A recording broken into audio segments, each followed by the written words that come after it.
Marshall.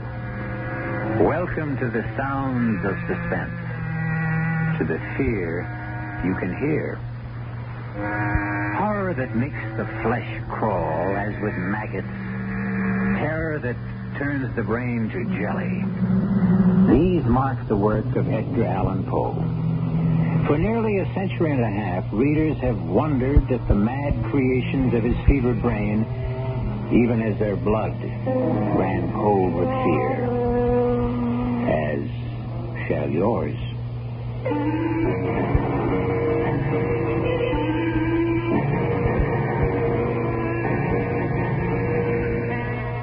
Our mystery drama, The Fall of the House of Usher, was especially adapted from the Edgar Allan Poe classic for the Mystery Theater by George Lothar and stars Kevin McCarthy. I'll be back shortly with Act One.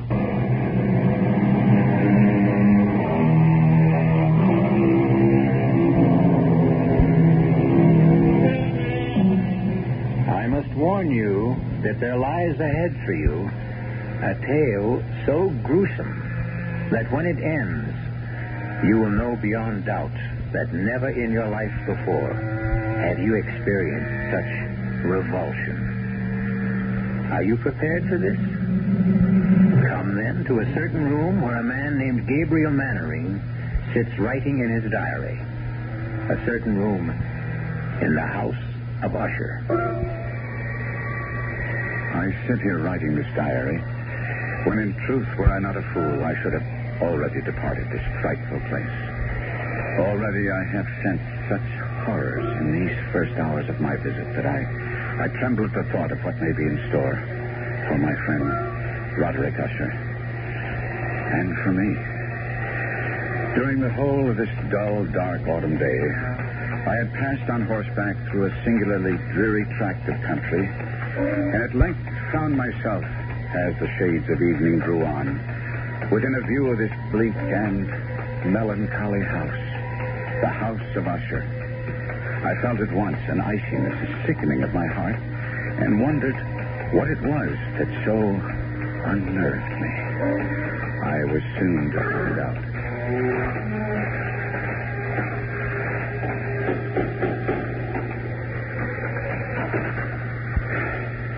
You would be Mr. Mannering, sir? Yes. My master waits you. One moment, my horse. We'll be well cared for, sir. Oh, that carriage standing there. That black carriage?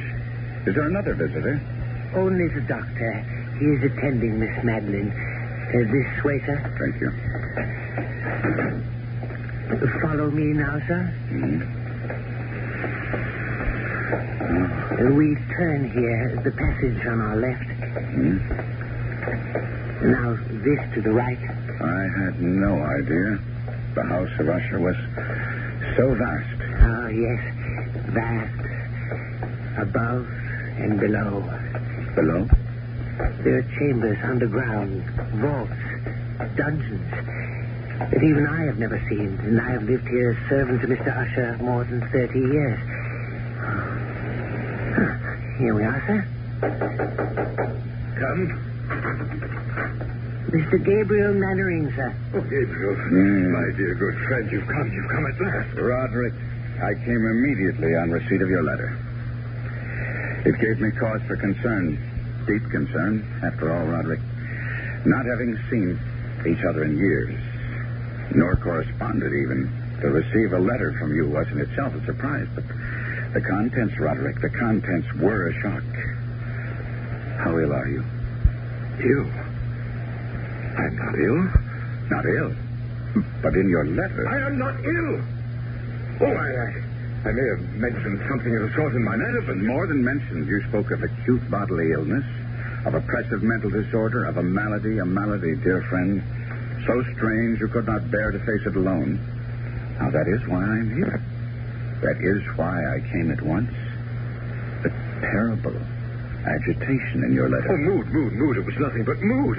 Mood of a moment. Nothing more. Come now. Take out the port. Good. Thank you. I'll pour. And, Cato. Sir? Dr. Wyndham is with my sister still? Yes, sir. I would speak with him before he takes his leave if he feels I can bear to... Sir? Nothing. Nothing. Just say I wish to see him. Yes, sir. The vintage Port Gabriel. You'll enjoy it. Its aroma, its fragrant bouquet will delight your nostrils. Its taste will fall sweet on your tongue. Your health, good friend.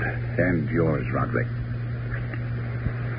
Say now, tell me about yourself, Gabriel. How has life gone with you all these years? Oh, as all lives go, I suppose. Has been the good, the bad, the indifferent. Yes, well, mine has been mostly bad. I've prospered. My importing business in Baton Rouge. Ruination, that's been my lot, my fate. The fate of the House of Usher. Well, if you are financially in need... No. I speak of another kind of ruination. Decadence. I speak of the evil that molders within my body, my mind, my house. House? Oh, no house this. A tomb that houses the living dead. You are ill. Yes, I lied. I am ill with... What? With what? With fear. Fear? Of what? I know not. Well, what do we all fear, each of us? What living thing has not known fear?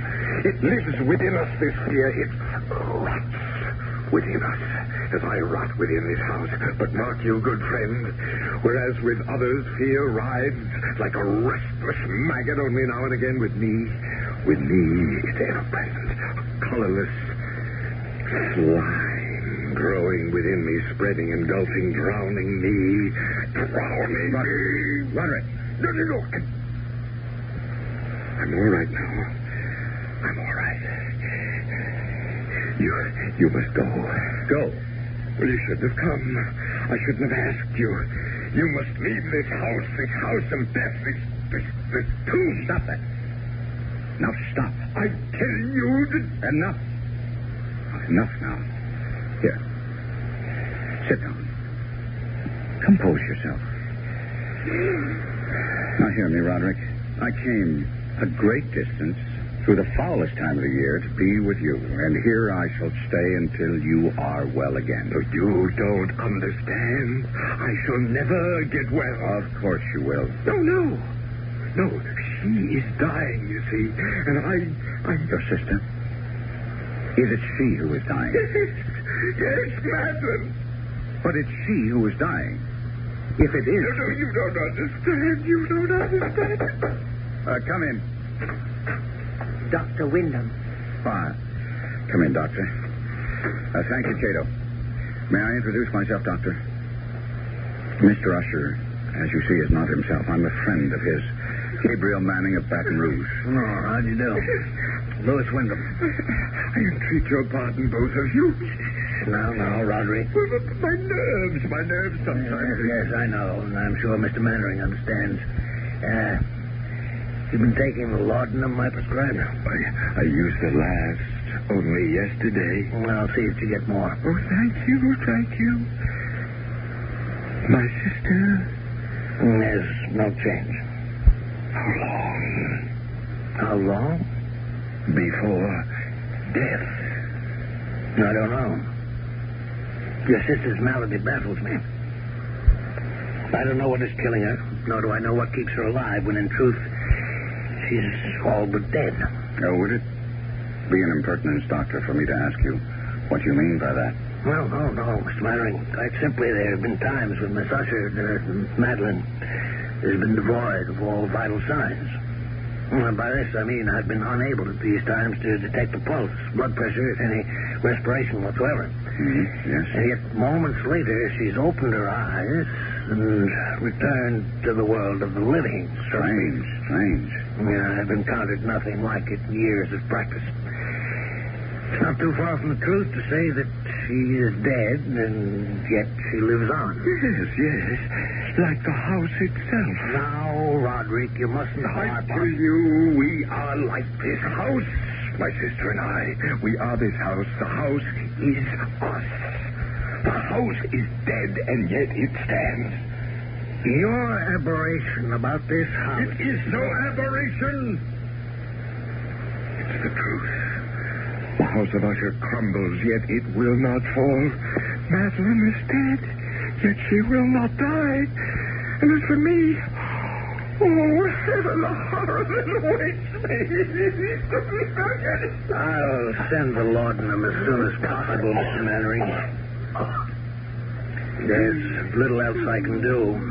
Yes, I have other patients to attend. Thank heaven it's a moonlit night. I have many miles to travel. Good night. Good night.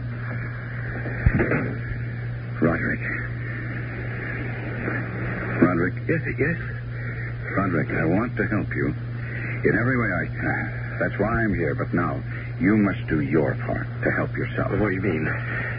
Well, I could be wrong, but it seems to me you let yourself go to pieces all too easily. This talk, this wild talk of your sister Madeline being dead and yet alive. Well, now, that's nonsense, you know. No. Yes, well, I'll agree with you with one thing, and one thing only.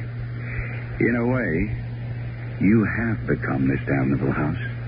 No healthy, sane man could live here for long without beginning to lose his sanity, without serious damage to his nervous system. I've never seen such gloom. Inside as well as out.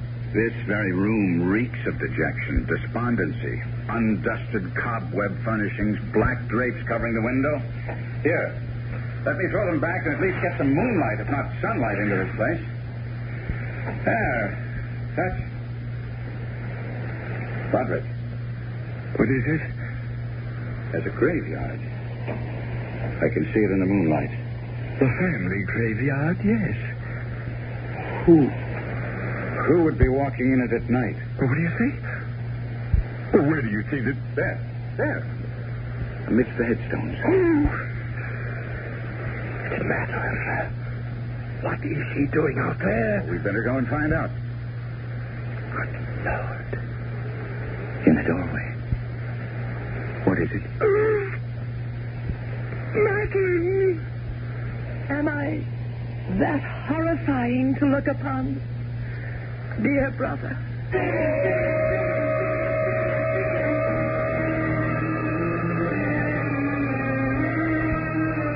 Madeline Usher walks among the headstones of the Usher graveyard, yet stands in the doorway at the same time. Does her spirit walk abroad? Is she that close to death? I'll be back shortly with Act 2.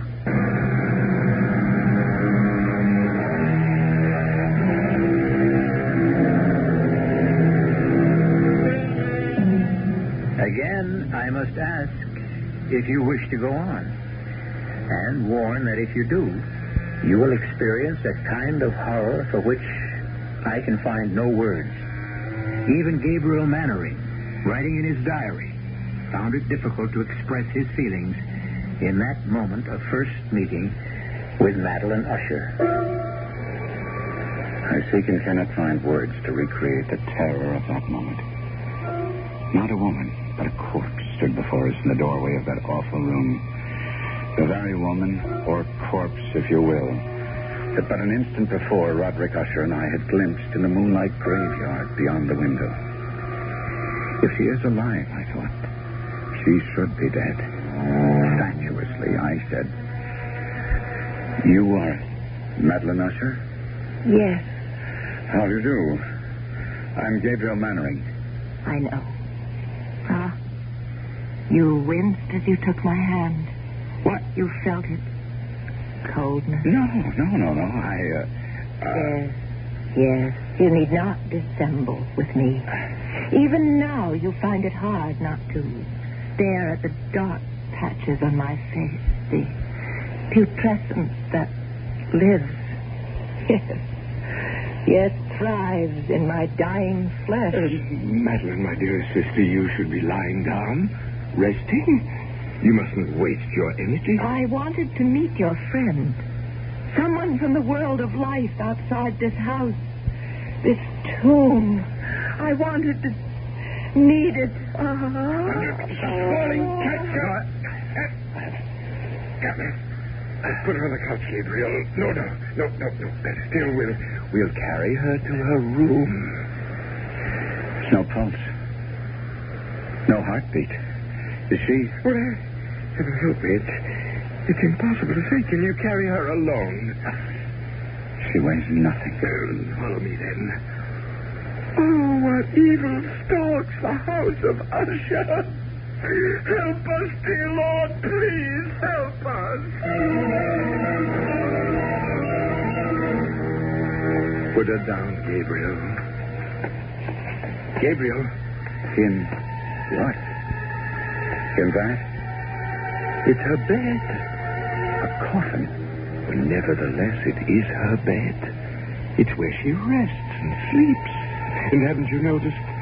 What she's wearing isn't a nightdress. A shroud. Yes. She's been ready for her burial for nearly a year now. Oh, look. See? Her eyes are fluttering. I'd have taken my oath she was dead. Not yet. Not yet. Gabriel, my friend, come. Well, you don't leave her like this, alone, no company to cheer her when she wakes. She may not waken again for days. She may not waken again. Come? No, I don't wake. There's something about her.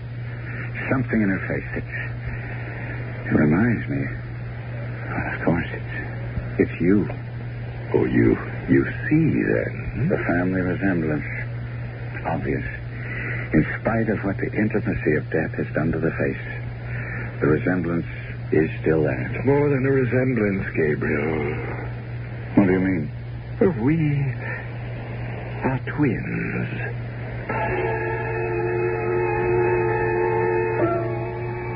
As my friend spoke those words in that chamber of death, a curious change came into his face. It floats before me even now as I write, a complexion gone so suddenly cadaverous. His eyes large, liquid, and luminous beyond comparison. Thin and pallid lips gone thinner, paler. For a moment, he seemed scarce human. I had tried to calm his fevered nerves by telling him it was his sister, not he, who was dying. And he had cried out, You don't understand. You don't understand. And now, in an instant, I did understand, or at least the shadow of what he meant touched me, and I was filled with a dread, a loathing of what was to come that I cannot fully express. Had I known the full truth of what lay before us, my loathing would have increased 100-fold, and I should have fled the house of Usher then and there. Certainly, I should not have found myself at breakfast with Usher the following morning. Another helping, Mr. Mannering? No more, Cato. Then I can give you the message. A message from whom? Miss Madeline. She wishes to see you at your convenience. Well, then I'll go to her, of course. Now, why do you look at me like that? And now, why do you turn away? Cato, face me. Look at me. What is it? Cato, is it the odor? Yes, sir. You'd best not go, Gabriel, or if you do, another time. I don't understand. The odor, the stench of putrefaction, gets stronger at times than at others. And you mean that she... Take me to Miss Madeline at once, Cato. No. It will sicken you, nauseate you, even infect. Well, it can kill me and be damned to it, but I'll not disregard a last wish of a dying woman. Unlike you, Roderick, I do not fear death.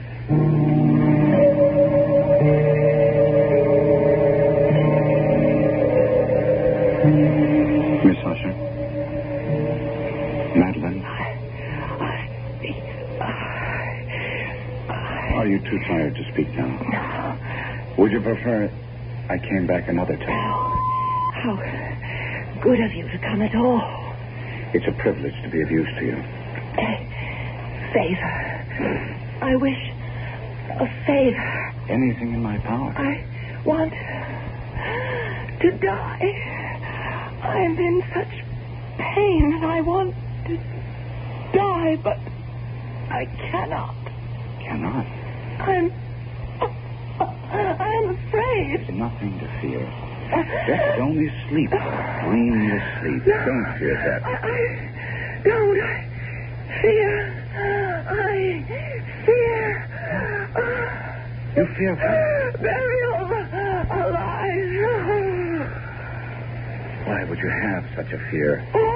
What makes you think you might be buried alive? My mother.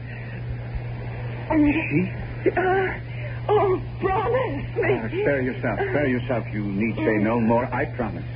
I promise you. You will not be buried alive.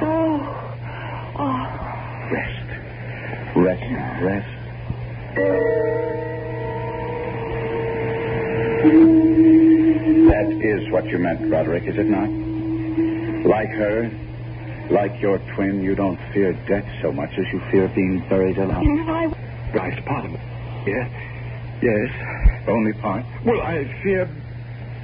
Oh, God, more than I can tell you. I fear what happens in death. Another aberration. As with the house, so with this. You are a man given to aberration. And what of that? You make as little sense as Wyndham. You think because you call a thing an aberration, it'll go away, that it will cure itself if you but name it. Reason. Common sense. Reason, common sense. When you speak to me, an Usher of reason and common sense, Do you not know of the madness that has tainted this family through its history? From the beginnings of the house of Usher, this house, this family, until now, until Madeline and me, the last of the Ushers, from beginning to end, from rise to fall. Roderick. Rise to fall. From rise to fall. I had not thought on it before, but that is what it will be when she and I are dead. It will be the fall of the house of Usher. Yes, Cato. The laudanum, sir, from Dr. Wyndham. Oh, thank heaven. It has come none too soon.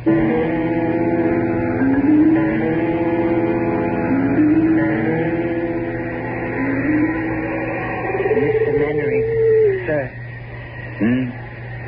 What? Oh, yes, Cato. You've been sitting here in the graveyard for nearly 2 hours. That long? Yes, sir. Tell me, Cato, how long have you been servant to Mr. Usher? More than 30 years, sir.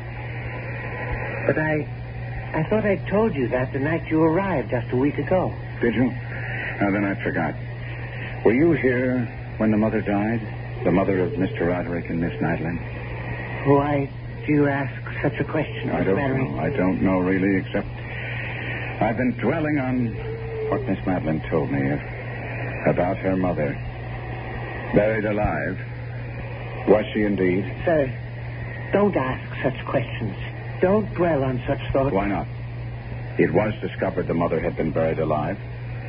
Yes, Tell me about it. sir, I entreat you. Understand. You cannot stay in the house of Usher. No one can without something. I know not what, but something evil taking possession of his mind, his spirit, his very soul. It will happen to you. It is happening to you. No. You've been drawn here to this spot. You've been sitting here in the damp and chill for hours because you, too, have taken the first step toward madness. How did they discover she'd been buried alive? Sir, I beg you, turn your thoughts away from... How? If you must hear it. A few weeks after she had been buried, the coffin placed in that vault you see under the trees, it was discovered that she had been buried wearing a valuable ring. A ring? It contained a stone worth a fortune. It had been... Tell me about She had always worn it, and when the undertaker encoffined her, He neglected to remove it. He had no idea of its worth, or surely he'd have inquired whether the family wished her to wear it to the grave. And as you will understand, such was Miss Madeline's and Mr. Roderick's grief. They didn't think of the ring until weeks later. And decided to retrieve it. Yes. We went to the vault, the three of us, slid back the slab that covers it, and... sir, let us go in. Finish what you're telling me. There lay the coffin. The lid was in two parts. A lower part that covered her body from the waist down, an upper part from the waist up. This I pried up, and there... Go on. She lay face down. Her hands had torn chunks of hair out by the roots. Such was the agony of terror. Hands, do I say? Claws. They had become rigid in the death throes. Yes. We turned her over. Her face, oh, my God, reverse. Her face, I cannot describe. I cannot. Enough, honey. Oh, chill is getting to me. No! Henry! Quickly. Come. Heaven help us. What is that? They're coming toward us from the house. Roderick! Help me! What? Help me! What is it, man? A corpse! What? Madeline, dead. She's dead at last. Dead, but... What? What is it? She tried to take me to the grave with her. She tried to drag me into her coffin. No. Roderick, pull yourself together and tell us. I went to her chamber to see how she was. I called her name again and again and again, and no answer. I felt for a pulse, none. I lay my head against her breast, no heartbeat, and then... Oh, God! Her arms were entwined around my neck, her cold arms around my neck, and I tried to break free, but I couldn't. I grabbed her wrists and I tore her arms from her neck. Sir? I've got him. Help me carry him inside.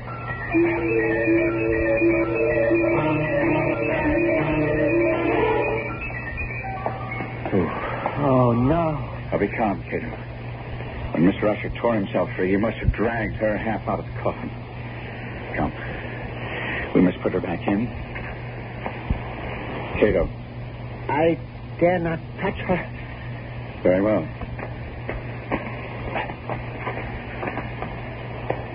There. Is she at last dead? She seems so. Ride for the doctor. Tell him to come at once. Yes, sir. Sir, you mean to stay here? Yes. But I will be gone at least 2 hours. You change your mind. I grabbed her wrist. Find your way back to the library in that maze of corridors. Don't worry about it. I shall stay here. I made her she'd not be buried alive, and I mean to keep that promise, Cato. Beginning now.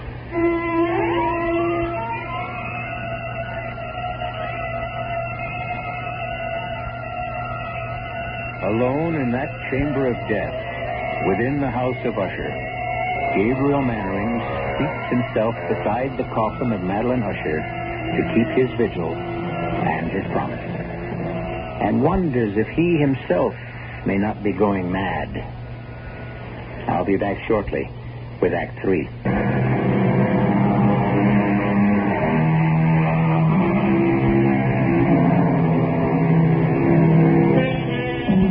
Terror so awful as to shatter the human mind haunts the house of Usher, hangs like a shroud in the air, drips on the spirit like the very slime upon the decaying walls. As Gabriel Mannering sits beside the coffin of Madeline Usher, he feels this terror seeping into him. Seeping into me like a rising tide of pollution. Cato said he would be gone 2 hours in fetching Dr. Wyndham, but to me, it seemed like 20 before I heard his returning footsteps. You don't look well. I'm all right. Sir, you deceive yourself. Well, never mind now. I'm seeing Miss Usher. That bag, Cato? Thank you. Heart first. Is she? No, there's no heartbeat. None whatever. No pulse.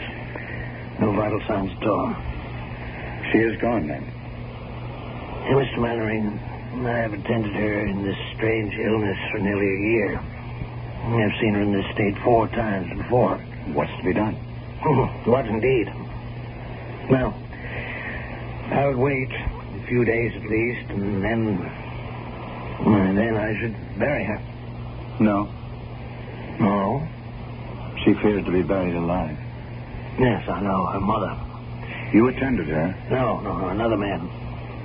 From what I've been able to learn, I judge her illness was similar, just as unaccountable as baffling. Well, Mr. Mannering, she did indeed fear the same fate her mother suffered, but I think that after, say, 3 or 4 days... I say no. At least a week. No, 2, even 3. You don't know what you're saying. You can't keep a body for 2 or 3 weeks, especially hers. Why especially hers? Well, look at her, man. Here. See? Under the skin of the cheeks. Those gray patches. She's partially decomposed already. I gave her my word, Doctor. I said we would make sure. There is an evil in this house. A sinister, malevolent thing that fastened itself on the Ushers years ago. And is beginning to fasten itself on you. Now, Doctor. Now, hear me out. I have not seen you in some days. The moment I came into this room, I saw it. I tell you, I saw it. The change in you. The sickening in you. I do not use this word lightly, Mr. Mannering. The insanity in you. You are right. I gave Madeline Usher my word she would not be buried alive, and she will not be. Now, I see that I cannot persuade you. Very well. Do as you wish. And may God help you.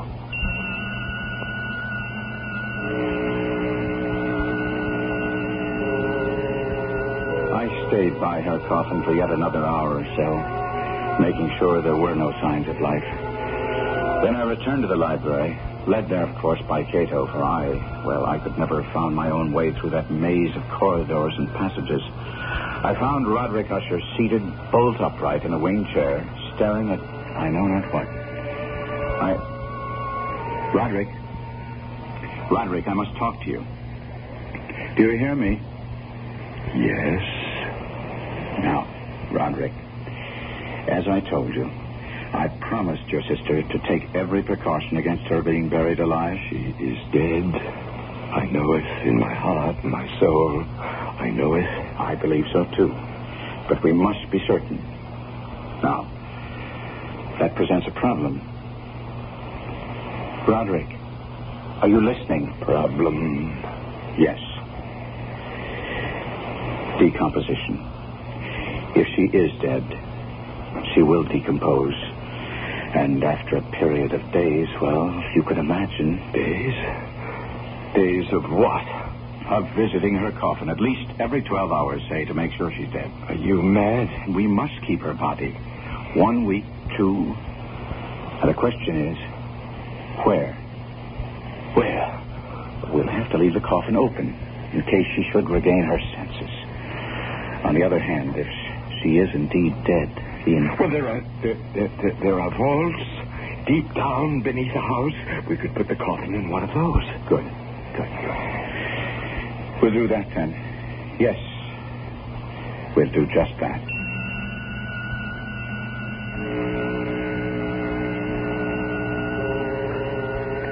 Together, Usher and I arranged for the temporary entombment of Madeline, his twin.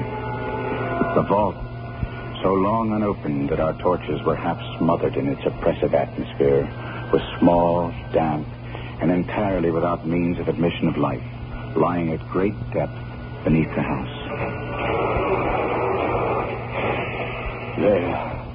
There, Gabriel. It is done. We must come here again. In no more than 12 hours. As you say. As you say. Before he wished only to bury Madeline, for it become so compliant, agree so readily with what I said. Only I'd ask myself that question.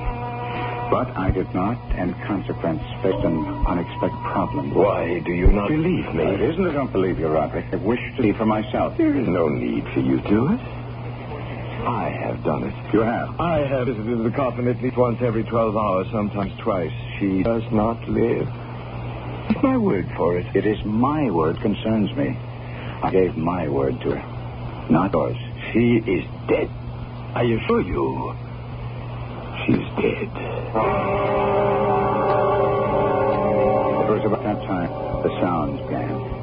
Strange knockings, creaking. Perhaps it had begun before, but I had not at first. I would hear some curious sound from below and say to Roderick, "What was that?" What was what? Listen.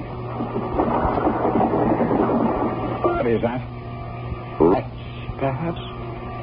Rats? Well, the house is infested with them. I've never heard rats make sound like that. I answered. Time went on. And it seemed to me the sounds grew louder, and I would say to Roderick, "Listen." And he would answer.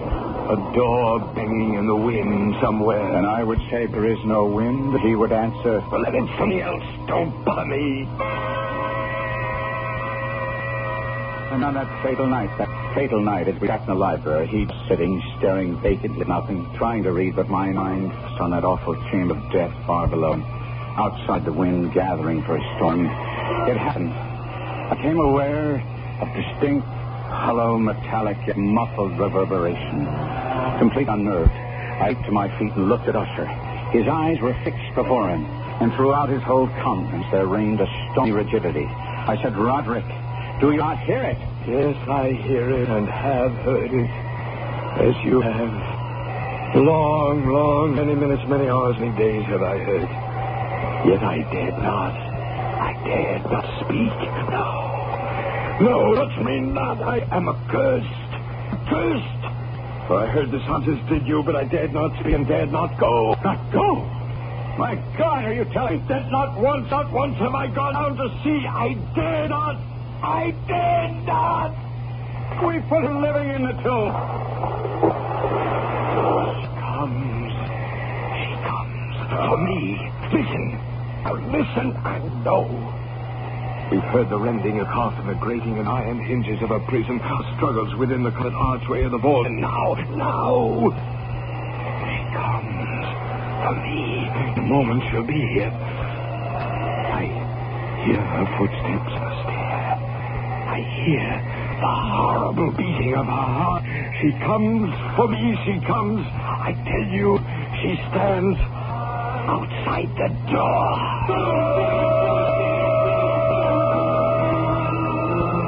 As if in the superhuman energy of his utterance there had been found the potency of spell.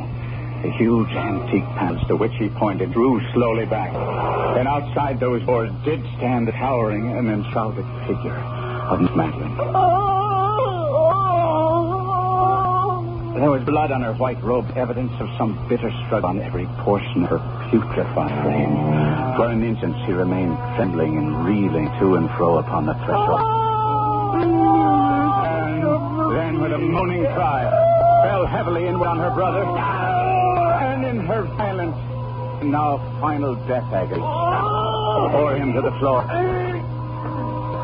corpse. A victim to the terrors of all he had anticipated.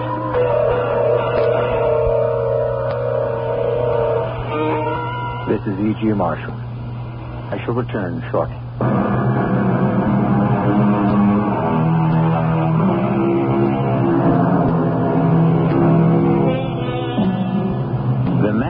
manuscript of The Fall of the House of Usher ends thus. I fled from the house, leaving all behind me.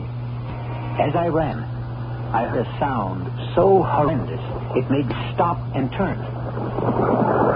My brain reeled as, looking back, I saw the mighty walls of the house burst asunder. And in a few moments, the moon, breaking through scudding clouds, a blood-red moon, revealed the end. The fall of House of Usher. Our cast included Kevin McCarthy, Arnold Moss, Marion Sotis, and Robert Biden. The entire production was under the direction of Hyman Brown.